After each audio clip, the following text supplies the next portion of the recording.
استقبال رمضان اور مسلم ممالک کے انداز۔ ہمیں بھی چاہیے کہ ماہ رمضان کا استقبال کریں، اس کی خوشیاں منائیں، اس کے لیے اپنے آپ کو تیار کریں۔ آئیے میں آپ کو بتاتا ہوں کہ دنیا بھر کے مسلم ممالک میں ماہ رمضان کا استقبال کیسے ہوا کرتا تھا، اور چند ممالک میں آج بھی ایسے ہوتا ہے۔ مصر میں استقبال رمضان۔ مشہور سیاح ابن بطوطہ اب لکھتا ہے کہ 727 ہجری کی بات ہے، میں مصر کے ایک شہر میں تھا۔ شعبان المعظم کی 29 تاریخ تھی۔ وہاں کے قاضی صاحب قاضی عزیز الدین کے گھر پر خوب اہتمام ہو رہا تھا۔ گھر پر بہت خوبصورت اہتمام ہو رہا تھا۔ شام کے وقت وہاں علماء اور رؤساء ان کے گھر پر جمع ہو رہے تھے اور ہر آنے والے کا استقبال کیا جا رہا تھا۔ اپنی اپنی جگہ سب بیٹھ گئے۔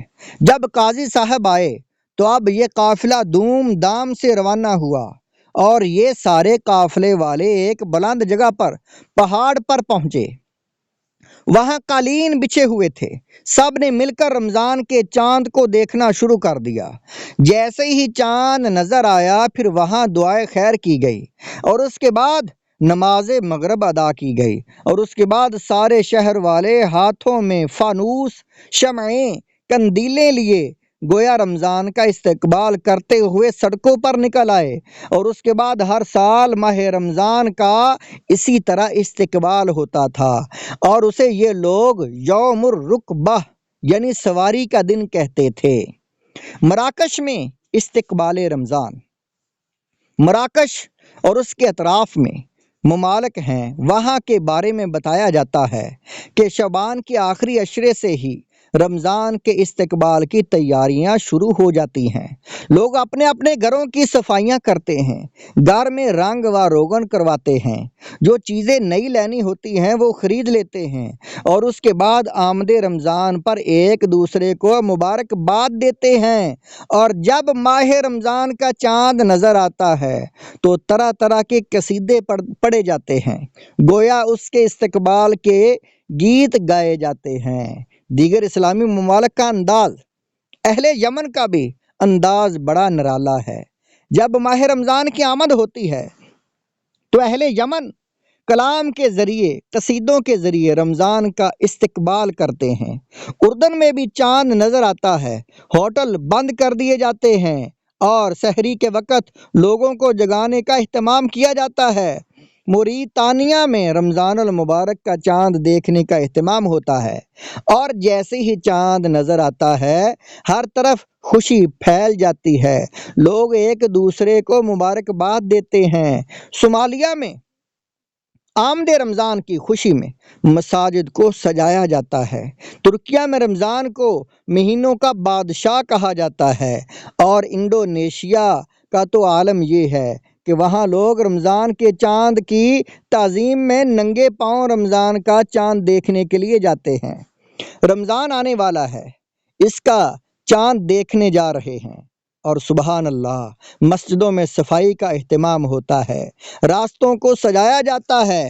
تو پتہ یہ چلا کہ اہل ایمان کا صدیوں سے یہ طریقہ ہے کہ اس مہینے کا استقبال کیا جاتا ہے۔ سبحان اللہ۔ استقبال رمضان کی تیاری کیجئے۔ ویسے میں آپ سے بھی پوچھتا ہوں، آپ کے گھر میں اگر کوئی مہمان آنے والا ہو، اور مہمان ایسا آنے والا ہو جس سے آپ کو بڑی محبت ہو، تو آپ گھر کی اسپیشل صفائی کرواتے ہیں، اور ایسا مہمان ہو کہ جس کی آمد کا پورا برس انتظار ہو تو نئے نئے کھانے بناتے ہیں، گھر میں خوشبو کا اہتمام کرتے ہیں۔ رمضان تو وہ مہمان آ رہا ہے جو ہماری مغفرت کروانے آ رہا ہے، اللہ کی طرف سے ہمیں عطا کرنے آ رہا ہے۔ پہلا عشرہ رحمت ہے، دوسرا عشرہ مغفرت ہے، تیسرا عشرہ یہ جہنم سے آزادی کا عشرہ ہے۔ ہر روز افطار کے وقت 10 لاکھ گناہگار بخشے جاتے ہیں، 10 لاکھ گناہگار بخشے جائیں گے ہر روز۔ میں اور آپ سارا سال دعا کرتے ہیں، یا اللہ ہماری سن لے، اے میرے مولا پکار سن لے۔ رمضان کی راتوں میں آسمان سے آواز لگائی جاتی ہے کوئی مانگنے والا کہ اس کی مراد پوری کر دی جائے، ہے کوئی سوالی اس کا سوال پورا کیا جائے، ہے کوئی مغفرت کا طلبگار اس کی مغفرت کر دی جائے، ہے کوئی توبہ کرنے والا اس کی توبہ قبول کی جائے۔ یعنی ہمارے تو وارے نیارے ہو گئے، سارا سال شیطان ہمیں بہکاتا ہے، شیطان ہی کو بند کر دیا گیا ہے کہ میرے بندو آؤ رحمان کی عبادت کر لو، رحمان کی عبادت کر کے اپنی جولیاں بھر لو۔ تو بتائیے ہمیں کتنا اہتمام کرنا چاہیے رمضان کے لیے؟ اہتمام ہمیں رمضان کا اہتمام اس طرح کرنا چاہیے کہ پہلے تو توبہ کر کے دل سجائیے کہ رمضان آنے والا ہے، اب سے کوئی نماز قضا نہیں ہوگی، اب سے جھوٹ نہیں بولوں گا، اب سے حرام کام نہیں کرنا۔ پھر اپنے گھر کی صفائی کیجیے، جی ہاں یقین کریں آپ کو اسپیشل صفائی کر کے مزہ آئے گا، اسپیشل صفائی کروائیں کہ رمضان آنے والا ہے۔ گھر کے تمام برتن کپڑے سب چیزیں صاف ستھری کر لیجیے۔ اگر اللہ نے توفیق دی ہے تو رمضان میں عبادت کے لیے 1-2 نئے جوڑے سلوا لیں کہ جب عبادت کروں گا تو اچھے کپڑے پہن کر عبادت کروں گا۔ یہ بھی ہمارے علماء کا طریقہ رہا، اولیاء کا طریقہ رہا کہ عبادت کا لباس الگ رکھا کرتے تھے۔ سبحان اللہ۔ ہمارے ہاں بڑا مسئلہ ہے، مسئلہ کیا ہے کہ اول تو سارا سال مسجد میں نہیں آتے، اور جب رمضان آتا ہے تو سب نے آنا ہے، تو یہ بھی نہیں سوچتے کہ مسجد کا ادب کیا ہے۔ میلے کچیلے کپڑے، پسینے والے کپڑے مسجد میں ایسے ہی آ جاتے ہیں، خود کو بھی تکلیف، برابر والوں کو بھی تکلیف، آپ کو پتہ ہے فرشتوں کو بھی تکلیف ہوتی ہے۔ انتہائی اہم مسئلہ، ایک مسئلہ سمجھ لیجئے، خاص طور پر مغرب اور فجر کی نماز میں، کیونکہ مغرب افطار کر کے پڑھنی ہے اور فجر سحری کر کے پڑھنی ہے۔ اب اتنا خیال نہیں ہے کہ ابھی کھانا کھایا ہے تو منہ اچھی طرح صاف کرنا چاہیے۔ اگر ہمارے منہ سے بدبو آ رہی ہے تو ایسی بدبو والا منہ لے کر تو مسجد میں آنا منع ہے۔ وہ کچی پیاز، سموسے، پتہ نہیں ساری چیزیں افطار میں کھانی ہے۔